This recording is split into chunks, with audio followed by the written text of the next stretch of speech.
और अब बात करेंगे झारखंड की, जहां पर अब विधानसभा चुनाव को लेकर राजनीतिक हलचल भी तेज हो गई है। विधानसभा चुनाव की तैयारी में अब जेबीकेएसएस भी जुट गया है। जेबीकेएसएस के केंद्रीय अध्यक्ष जयराम महतो धनबाद में पार्टी के महासम्मेलन में शामिल होने पहुंचे। महासम्मेलन के दौरान पत्रकारों से बातचीत में जयराम महतो ने घोषणा की कि उनकी पार्टी विधानसभा की 50 सीटों पर चुनाव लड़ेगी। उनकी खुद की तैयारी 2 सीटों पर है, जिसमें गिरिडीह लोकसभा की एक विधानसभा सीट होगी, धनबाद और हजारीबाग से किसी एक लोकसभा क्षेत्र से एक सीट होगी जिसमें वो चुनाव लड़ेंगे।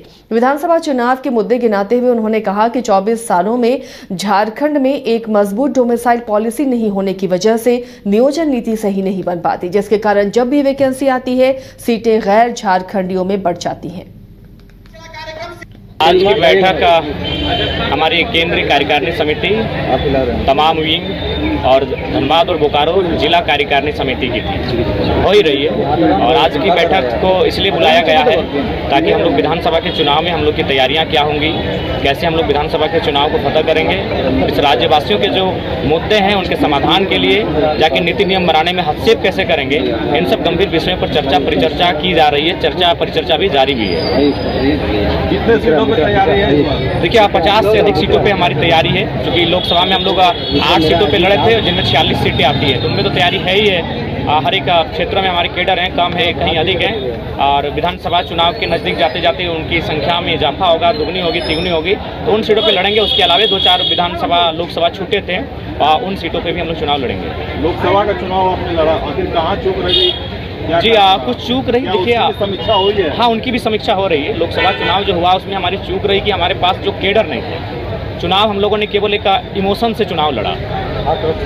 हमारे पास बूथ में बैठने के लिए बूथ मैनेजमेंट नहीं था।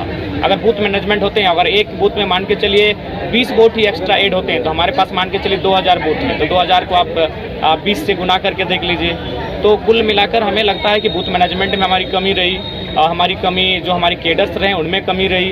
हम केडर्स भी अगर रखते तो कम से कम केडर वोट भी हमें आता।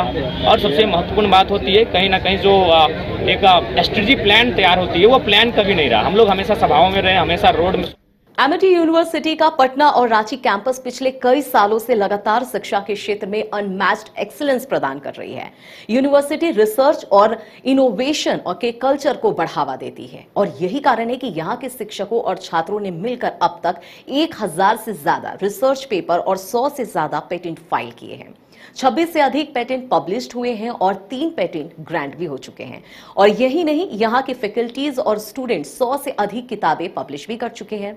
यूनिवर्सिटी के दोनों ही कैंपस में स्टूडेंट्स को कॉर्पोरेट प्लेसमेंट प्रोसेस को क्रैक करने के लिए ट्रेनिंग दी जाती है, और इसलिए एमिटी यूनिवर्सिटी अपनी स्थापना से ही देश विदेश के कई जानी मानी मल्टीनेशनल कंपनीज जैसे अमेजॉन, एक्सेंचर, जेपी मॉर्गन और GPT, TCS, Wipro, ITC, federal bank, Hindustan Unilever जैसे 180 रेप्यूटेड कंपनीज के लिए रिक्रूटमेंट की प्रेफर्ड चॉइस बन गया है। यही वजह है कि आयुष कुमार को जेपीटी कंपनी लिमिटेड में 24 लाख, जान निसार अख्तर को अमेजॉन से 30 लाख और देव नरूला को ह्यूमन होल्डिंग कंपनी लिमिटेड से 44 लाख 50 हजार का पैकेज मिला है। वहीं सुमन गुप्ता को पालो ऑल्टो में मिले 47 लाख के हाईएस्ट पैकेजेस से यूनिवर्सिटी ने बिहार और झारखंड में एक नया रिकॉर्ड कायम किया है।